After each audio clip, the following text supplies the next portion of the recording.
자, 그럼 오늘 세 번째 시간인데, 세 번째 만남 시간. 자, 기도하고 시작하겠습니다. 살아계신 하나님, 감사합니다.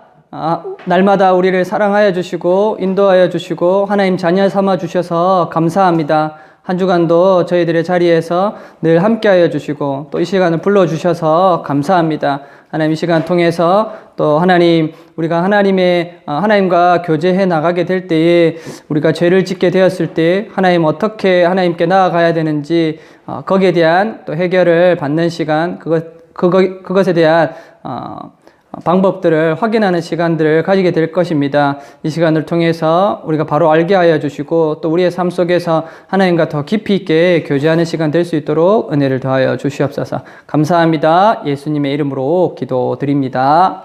아멘. 자, 교제를 한번 볼까요? 세 번째 만남. 오늘은 예수님과 교제하는 새 생활의 시작이에요. 지난주하고 좀 달라졌죠? 지난주는 뭔지 알아요?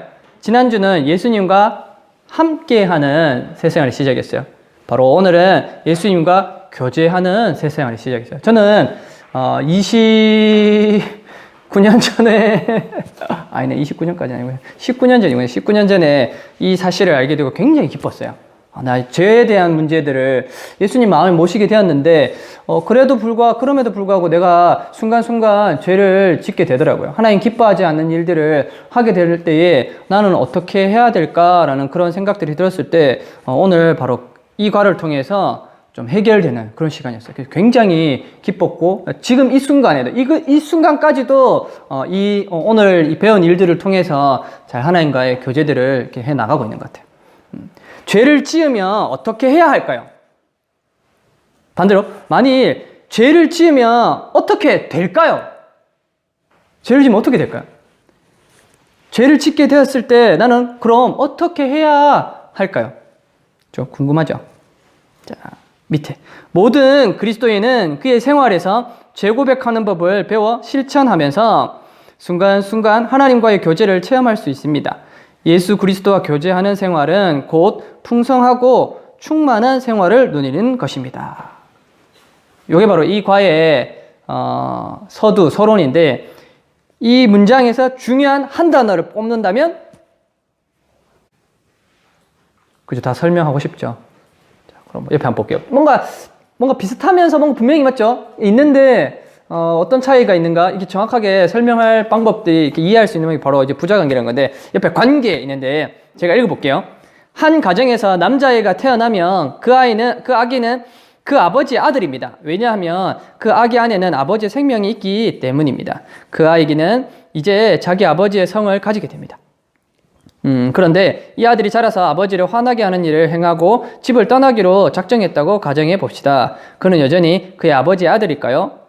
부자관계는 영원 불변합니다. 아들의 행위가 어떻든지 간에 이 부자관계는 변하지 않고 지속됩니다. 무슨 말인지 알겠어요? 그죠? 이제 부모로부터 태어나게 되면 이 부자관계는 끊어질 수가 없다는 거죠. 나 아빠 아들 안 할래. 엄마 딸 안 할래. 뭐 이렇게 해서 한다 할지라도 내가 뭐 안 하고 싶다 해서 그게 끊어지나요? 끊어지지 않는다는 거야. 그게 핵심이에요. 자, 밑에 교제. 그러나 그들 부자 사이의 교제를 어떻게 될까요? 아들의 행위 때문에 부자 사이의 교제는 중단되고 맙니다. 이 아들이 아버지와의 교제를 회복하기 위해서는 어떻게 해야 할까요? 그는 아버지께 나아가서 그의 잘못을 시인하고 용서를 구해야 할 것입니다. 이 예외를 우리와 하나님과의 관계에 적용해 봅시다. 우리 아버지이신 하나님과 우리와의 관계는 영원 불변합니다. 우리는 그의 자녀들입니다. 이 관계는 결코 변하지 않습니다. 그러나 우리가 죄를 짓거나 하나님이 기뻐하지 않는 일들을 행할 때 하나님과의 교제는 중단되고 맙니다. 그러므로 하나님과의 교제를 다시 회복하기 위해서는 우리의 잘못을 시인하고 그의 용서를 받아야만 합니다. 하나님과 우리 사이의 관계와 교제 사이의 차이를 다음 세 개의 그림을 통해 설명할 수 있습니다. 자, 거기에 대해서 하나님과 우리 사이의 이 성경적인 내용들을 가지고 오늘 한번 해보도록 하겠습니다. 1. 고린도전서 2장 14절에서 비그리스도인은 어떻게 묘사되고 있습니까? 비그리스도인의 동그라미. 비그리스도인의 동그라미. 잘 따라오고 있어요, 강민스? 동민아 한 번씩 봐도. 강민아 잘 따라오고 있나? 동민아. 아, 강민이다. 강민아. 했어요? 자, 밑에 제가 한번 읽어볼게요. 육에 속한 사람은 하나님의 성령의 일을 받지 아니하나니 이는 그것이 그들에게는 어리석게 보임이요 또 그는 그것을 알 수 없나니 그러한 일은 영적으로 분별되기 때문이라. 아멘. 육에 속한 사람 동그라미. 육에 속한 사람 동그라미.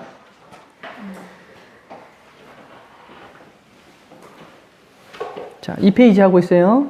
그림 옆에 육에 속한 사람.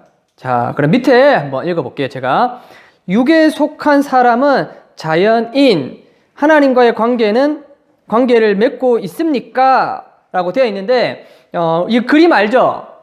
그림 본 적 있죠? 이걸 또 좀 멀리 갖다 놨네.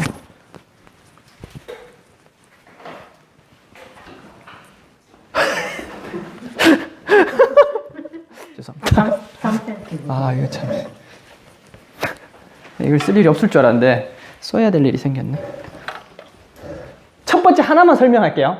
혹시나 이제 처음 또 이렇게 할 수 있으니까. 이 그림이 요 그림이네요. 그죠? 앞에 한번 볼까요? 요 그림인데 요 서클을 내 인생이라고 보고 의자는 내 마음의 의자, 나는 나고, 그리고 이 점들은 내 일상에서 일어나는 일들이에요. 강민아 보고 있나? 그리고 이 십자가는 그리스도예요. 그럴 때에 이 그림을 설명해봐요. 첫 번째 그림 바로 비그리스도인 육에 속한 사람 그리고 자연인. 이 동그라미 자연인에다가 동그라미 한번 해주세요. 생각났을 때 얘기해야지. 또 이 세 개는 다 같은 말이에요. 그죠? 자, 그럼 이 자연인, 비그리스도인, 그리고 이 육에 속한 사람은 자신의 인생 마음 중심 의자에 내가 앉아있고 내 인생 밖에 그리스도가 있는 그림이에요. 그래서 내가 나의 삶을 주관하기 때문에 자주 좌절과 혼란에 빠지게 되는 그런 그림입니다. 그죠? 자, 그러면 첫 번째 밑에 질문 있죠. 육에 속한 사람은 자연인은 하나님과의 관계를 맺고 있습니까? OX로 대답해 보세요. 자, 여러분 저를 보세요. 자, 손 O예요, X예요. 이 사람은 하나님과의 관계를 맺고 있어요? 어때요?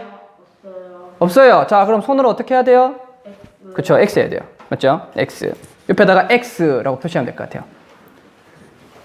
그럼 밑에 육에 속한 사람 자연인은 하나님과의 교제를 가지고 있습니까? 교제는 어때요?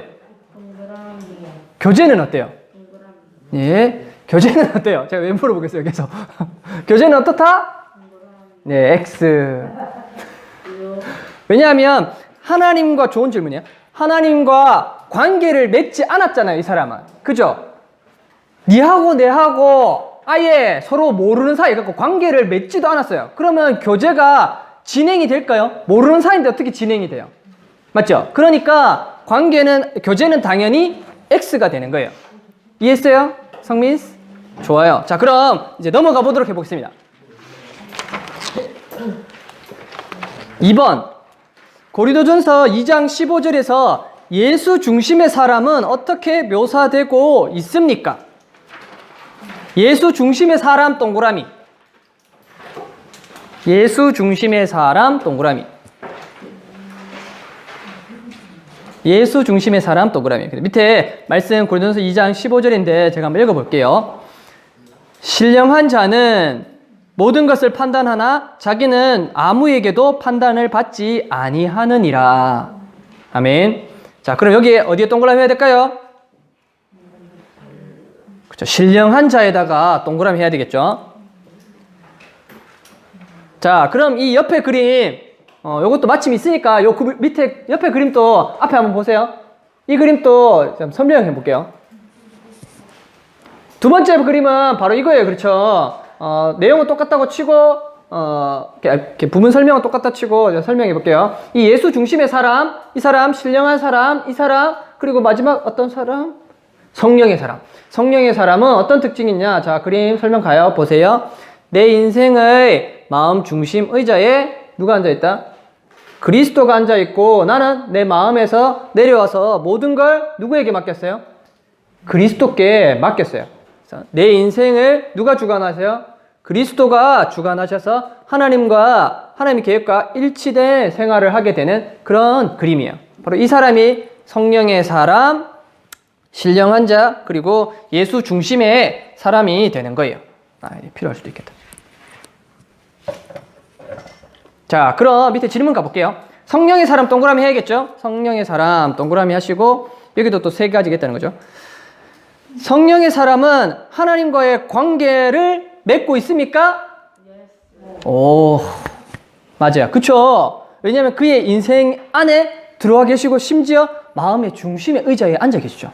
관계를 맺고 있는 거예요. 오, 동그라미라고 하시면 되겠죠? 동그라미. 자, 두 번째. 이 사람은 하나님과의 교제는 어때요? 교제는 어때요? 예, 교제는 어때요? 예, 교제는 어때요? 교제는 어때요? 예, 안 바뀌는군요. 교제는 O가 되겠죠, 그죠? 왜냐하면 그 마음 중심 의자에 누가 앉아 있다고요? 그리스도가 앉아 있죠. 어느 그림 보고 있죠, 성민? 이 그림이에요. 내 마음 중심 의자에 누가 앉아 있죠? 예, 그리스도가 앉아 있죠. 보이죠? 예, 그렇죠. 그리스도예요. 그리스도가 앉아 있어요. 그러니까 내 마음 중심에 그리스도가 앉아 계시니까 뭘 하고 있는 거예요? 교제가 아주 풍성하게 일어나고 있는 거죠. 그래서 교제도 O, 동그라미다 할 수 있습니다. 마지막 세 번째. 자, 세 번째 그림 해보겠습니다. 고린도전서 3장 1절에서 자아 중심의 사람은 어떻게 묘사되고 있습니까? 자아 중심의 사람 동그라미.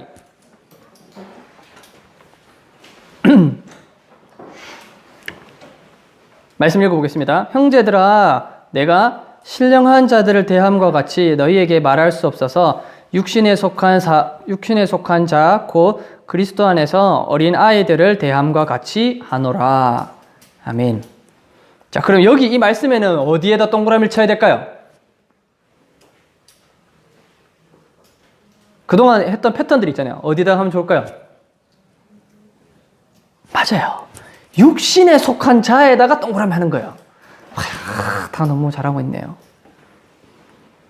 육신에 속한 자. 뭔가 좀 다르잖아요. 비슷한 느낌 있었죠? 제일 처음에 비그리스도에는 어떤 사람이 있어요? 육에 속한 자였어요. 육에 속한 자. 여기는 육신에 속한 자. 조금 다르죠?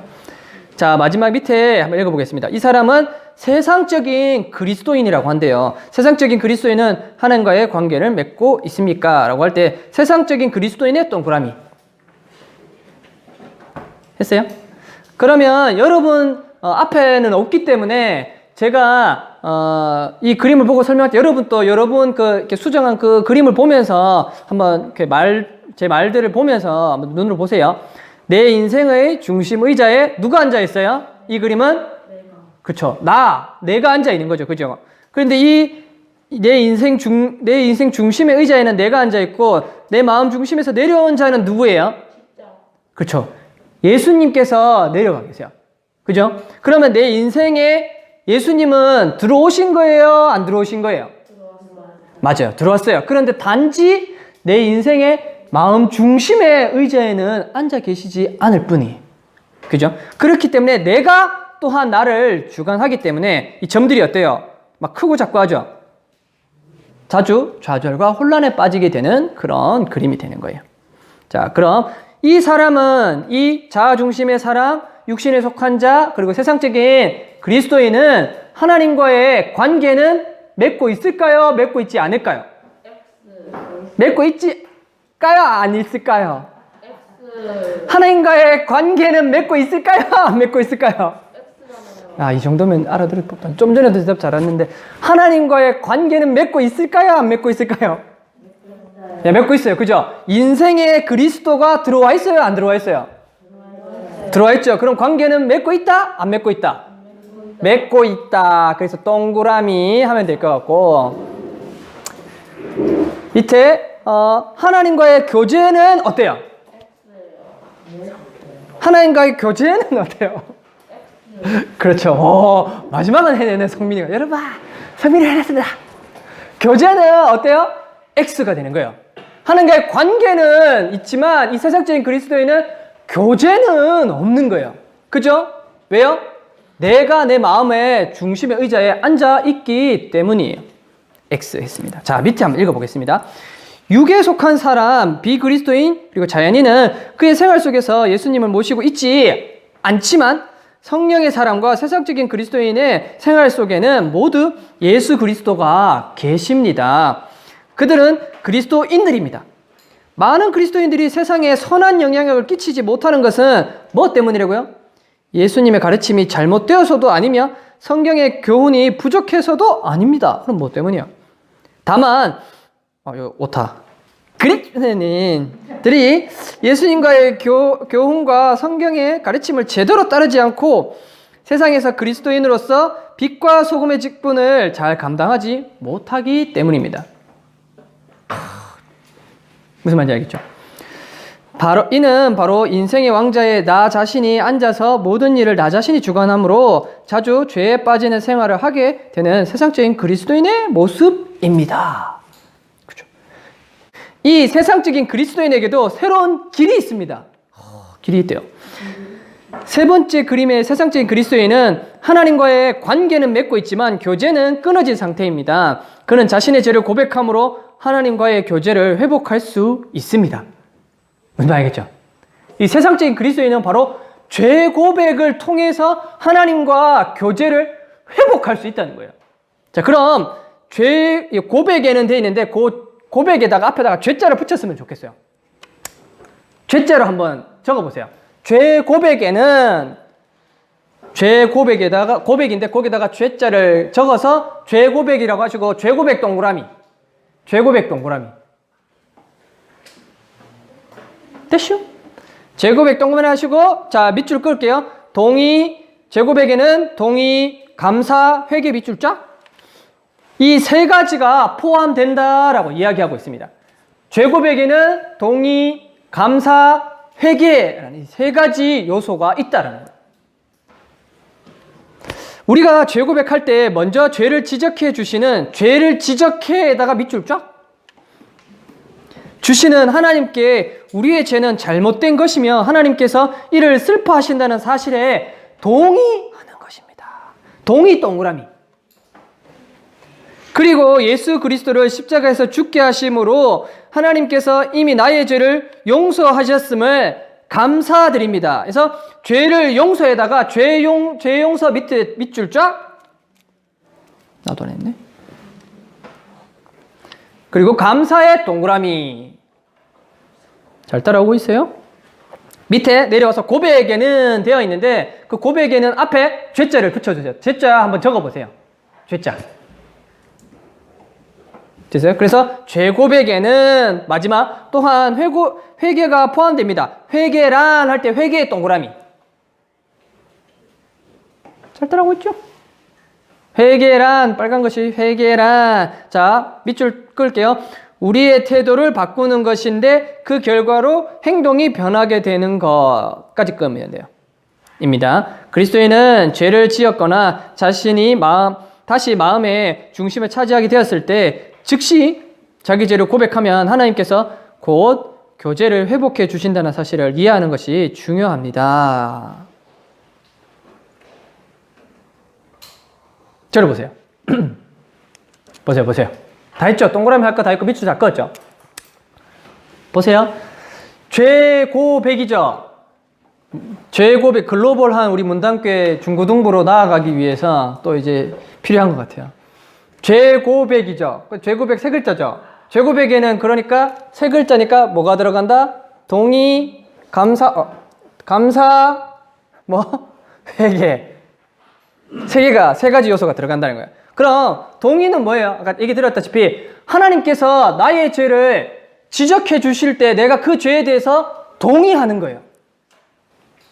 여러분 그래 본 적 있어요? 혹시? 이 도대체 동의할 때 하나님께서 죄를 지적해 주시는 것이 무엇인가? 고개 들고 저를 보세요. 저를 보세요. 눈동자를 저를 맞춰주시면 돼요. 제가 생각보다 눈동자가 또 굉장히 뭐 말로 할 수 없네요. 이거 녹화 중인데 끊어야겠네요. 이거 빨리 해야 되는데. 동의할 때 하나님께서 죄를 지적해 주시잖아요. 근데 죄를 지적해 주신다는 게 뭔지 좀 무감각할 수 있잖아요. 무슨 뜻인지 잘 모를 수 있잖아요. 뭐냐면 바로 이거예요. 이러면 안 되는데 이거예요. 여러분이 생활을 하고 있는데 어느 날 내가 어떤 일들을 했어요. 예를 들어 우리 동민이가 좀 우승이보다 동민이가 좀 나으니까 제가 동민이를 이렇게 이놈 동민이 너무 잘생겼어 하면서 이렇게 때렸어요. 근데 이전 예수 믿기 전에는 뭐 때리는 게 때려요. 아무렇지 않았어요. 근데 예수님은 마음에 모셨는데 내가 평소와 똑같이 동민이 보니까 잘생겨서 안 되겠어. 그래서 때렸단 말이에요. 때렸는데 이러면 안 되겠네. 내가 이래도 되나? 라는 마음을 내 안에서 불러일으키는 하나님의 이 지적들이 있다는 거예요. 그게 뭐냐면 바로 하나님께서 내게 지력해 주신 거예요. 그 누가 하신다? 성령님께서 해주신 거예요. 그러니까 이래도 되나? 이건 아닌데? 이런 마음이 들면 이건 지금 하나님께 내가 예수님 마음에 모시고 있다는 뜻이고 성령님께서 내 안에 계시는구나 라고 받아들이셔야 돼요. 아시겠어요? 그래서 내가 지금 이건 죄를 지었구나. 이건 하나님께서 기뻐하지 않는구나 라는 사실들을 알고 이것에 대해서 즉각적으로 동의하셔야 돼요. 민감하게 구셔야 돼요. 이게 제일 중요하죠. 처음이니까. 그리고 난 다음에 감사해요. 그렇지만 내가 예수님을 마음에 모셨지. 이미 예수님은 나의 죄를 과거, 현재, 미래의 모든 죄들을 이미 십자가에서 죽으심으로 모든 죄들을 다 용서해 주셨어요. 그러니까 나는 이미 예수님의 십자가에 돌아가심으로 내 죄는 용서받았어요. 이미 용서받았어요. 그러니까 뭐 하는 거야?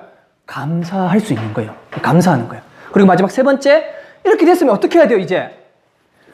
알게 됐죠? 때렸어요. 그렇게 됐는데 내가 이제 알게 됐어요. 동의하시고 감사까지 했어요. 그 다음 회개는 뭐라고요? 태도의 변화를 이끌어내는 거란 말이에요. 내가 이 사실들에서 지적 들었고 그리고 동의했고 감사했어요. 그럼 이제 어떻게 해야 돼요? 동민한테 어떻게 해요? 또 때려요? No. 안 때리는 대로 가야 되는 거예요. 안 때리는 거예요. 그게 바로 뭐다? 회개라는 거예요. 그게 바로 뭐다? 회개라는 거예요. 다음에 그 일들을 하게 되었을 때에 내가 평소에도 같았지만 하나님께서 지적해 주시고 내가 죄에 대해서 깨닫게 되었을 때 그 일들을 이전에는 했지만 이제 다시 하지 않는 게 바로 회개의 가장 근본적인 태도의 이유예요. 그래서 죄고백에서 가장 중요한 것은 동의, 감사, 회개인데 이 진정한 죄고백은 뭐냐면 바로 이 회개의 일. 다시 그 일을 반복하지 않는 것에 있는 거예요. 자, 여기 또 가요. 여러분 어때요? 이게 영상 찍고 있어서 좀 그렇긴 한데 그래도 뭐 다 들을 테니까. 여러분 야동 봐요. 야동 보면 하나님 기뻐하실까요? 안 기뻐하실까요? 아무 사람도 있겠죠. 제일 좋은 것도 이거 친구 때리는 게 제일 좋은 게 한데 죄라고 합시다. 때렸어. 야동 봤어. 그게 하나님 기뻐하실 일이 아닌데 하나님 기뻐하시는 것 같아요. 난 뭐 죄질이 없어. 그럼 오케이 해. 그렇지만 분명히 그렇지 않을 거예요. 어쨌든 그렇게 되었을 때 내가 동민을 때린 걸로 할게요. 이거 별로 좋지 않네. 끊어야겠다. 때렸어요. 그랬는데 내가 동의하고 감사하고 회개했어요. 이제 안 때려야 되겠다 해서 어떻게 해요? 회개는 어디까지 나가야 되냐면 하나님께 고백하고 난 하나님 제가 잘못했습니다라고 기도하는 것까지 나가야 되겠지만 또 하나는 뭐냐? 내가 사람과의 관계들 속에서 일어난 일인 거 알아냈잖아요. 그럼 뭐 해야 돼요? 뭐 해야 되겠어요? 그렇죠. 야 동현이 내가 미안하다. 동현이 내가 미안하다. 내가 이때까지 네가 너무 잘생겼고 내가 마음에 분이 일어나갖고 너를 때렸다. 네 얼굴 조금 상처나게 해서 네 얼굴보다 내 얼굴이 조금 더 낫게 하려고 미안해. 앞으로 안 할게 하고 사과하는 거죠. 사과. 여기까지는 이해했죠? 근데 제가 하려는 얘기 여기 있어 중에. 근데 어때요? 다음날 사과했어. 근데 다음날 동민이 보니까 안 돼. 또 때려. 어제 사과했는데 오늘 또 때려. 어떻게 해야 돼? 어떻게 해야 돼요?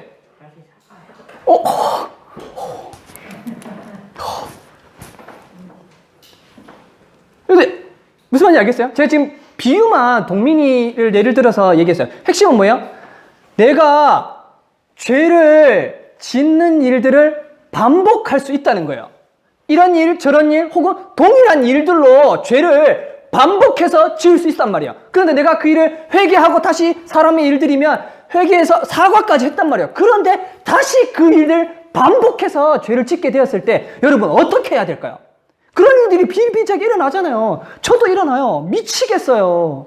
어떻게 해야 되겠어요? 동의, 감사, 회개해서 죄 고백해야 된단 말이에요. 근데 이미 사과하고 회개하고 다 했단 말이야. 근데 또 죄를 지어. 어떻게 해야 되겠어요, 여러분? 그 방법을 하나님께서 우리에게 말씀으로 약속해 주고 계세요. 자, 밑에 요한일서 1장 9절인데 이거 읽으시면 돼요.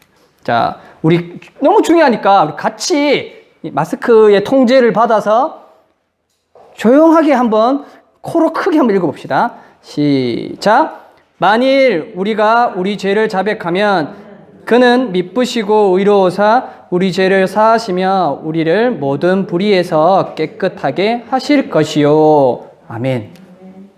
여러분 이거 외웠으면 좋겠어요. 외웠으면 좋겠어요. 자, 눈으로 한번 보세요. 만일 우리가 우리 죄를 자백하면 한번 끊고, 그는 미쁘시고 의로우사 우리 죄를 사하시며 한번 끊고, 그리고 우리가 우리를 모든 불의에서 깨끗게 하실 것이요. 끊고. 이 세 파트로 나눠서 외우면 대충 다 외워져요.